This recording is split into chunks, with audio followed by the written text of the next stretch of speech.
Hayatta talim sənə aiddir. Xoşbəxtlik istəyim buna layiqdir. Bir yerdə sevmişik, könül vermişik. Qovuşmaq ailə bizə aiddir. Aid deyil bizə acılı günlər. Unutmaq xəyanət, bir də ki nifrət. Bizə layiq olan sevinç, səadət, insanlıq, tərbiyə, bir də sədaqət. Cüt görünməsək biz sevinər düşmən.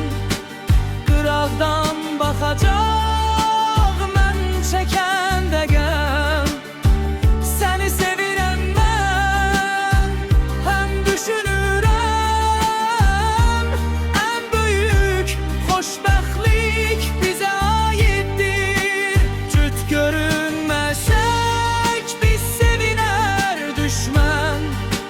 Qıraqdan baxacaq mən çəkəndə qəm. Səni sevirəm mən, həm düşünürəm. Ən böyük xoşbəxtlik bizə aiddir.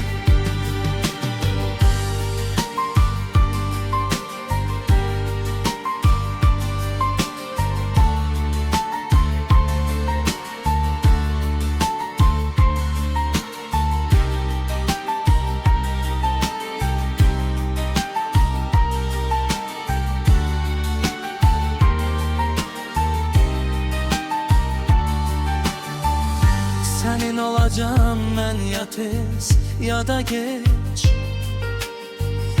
Mənimlə qəm, kədər çəkməyəcəksən heç. Taleyim bağlayıb yolumu sənə.